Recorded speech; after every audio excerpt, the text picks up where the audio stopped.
Salam dan bahagia, saya Marcelinus Dika, guru kimia pada SMA Negeri 6 Kupang. Pada video kali ini saya akan berbagi praktik baik bagaimana menganalisis capaian pembelajaran, tujuan pembelajaran, dan alur tujuan pembelajaran mata pelajaran kimia kelas 10 fase E. Selamat menyaksikan. Berdasarkan salinan keputusan Kepala Badan Standar Kurikulum dan Asesmen Kementerian Pendidikan, Kebudayaan, Riset, dan Teknologi nomor 033-H-KR-2022 menyatakan bahwa capaian pembelajaran merupakan kompetensi pembelajaran yang harus dicapai peserta didik pada setiap fase. Jika dianalogikan dengan sebuah perjalanan berkendara, capaian pembelajaran memberikan tujuan umum dan ketersediaan waktu yang tersedia untuk mencapai tujuan tersebut. Adapun tahapan penjabaran capaian pembelajaran sebagai berikut. Yang pertama, mengidentifikasi komponen capaian pembelajaran yang terdiri dari kompetensi dan materi. Yang kedua, mengelompokkan kompetensi dan materi esensial. Yang ketiga, menjabarkan materi esensial menjadi materi pembelajaran. Yang keempat, merumuskan tujuan pembelajaran yang terdiri dari kompetensi dan materi pembelajaran. Dan yang kelima adalah menyusun alur tujuan pembelajaran. Berikut adalah capaian pembelajaran kimia fase E.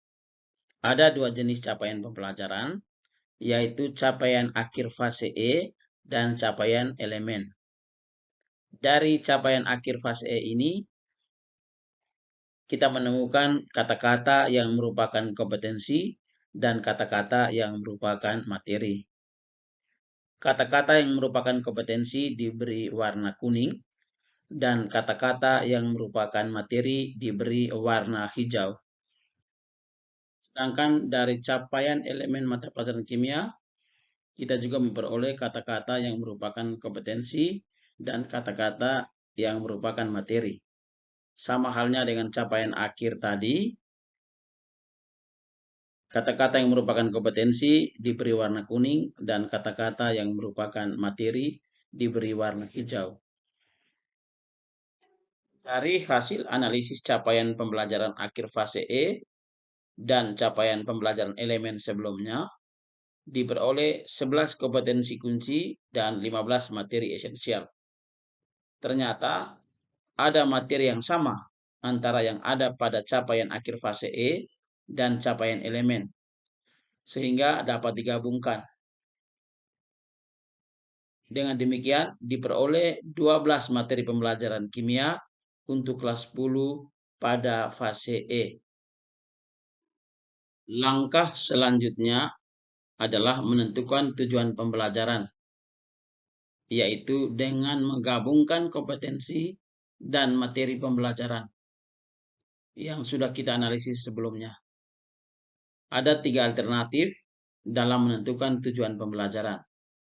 Yang pertama, langsung dari capaian pembelajaran. Yang kedua, menganalisis capaian pembelajaran. Dan yang ketiga, lintas elemen capaian pembelajaran. Nah, untuk mata pelajaran kimia kelas 10 fase E, digunakan alternatif yang kedua, yaitu dengan menganalisis capaian pembelajaran. Sehingga diperoleh tujuan pembelajaran sebagai berikut. Ada 12 tujuan pembelajaran yang akan diajarkan atau diberikan kepada peserta didik pada kelas 10 fase E. Dan dari tujuan pembelajaran ini, kita akan menyusun alur tujuan pembelajaran. Berikut ilustrasi alur tujuan pembelajaran. Mulai dari awal fase, kemudian tujuan pembelajaran 1, tujuan pembelajaran 2, tujuan pembelajaran 3, dan seterusnya sampai kepada akhir fase. Adapun prinsip alur tujuan pembelajaran. Yang pertama esensial, yaitu konten inti yang diperlukan. Yang kedua berkesinambungan, yaitu berkesinambungan dan urut secara berjenjang. Yang ketiga sederhana, bahasa atau istilah mudah dipahami. Dan yang keempat kontekstual, sesuai dengan tahapan perkembangan siswa.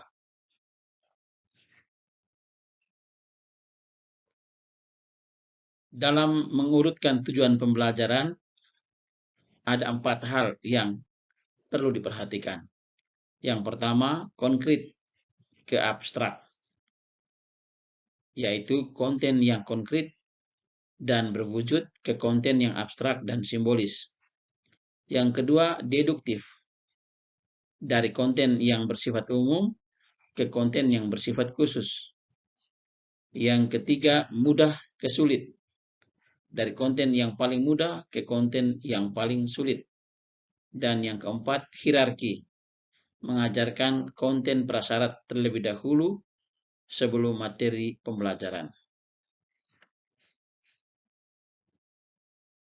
Nah, untuk mata pelajaran kimia, kita menggunakan metode hierarki dan diperoleh 12 alur tujuan pembelajaran untuk fase E kelas 10 dengan alokasi waktu sesuai dengan struktur kurikulum Merdeka adalah 72 jam pelajaran, di mana dari hasil analisis 60 jam pelajaran untuk materi dan 12 jam pelajaran untuk asesmen.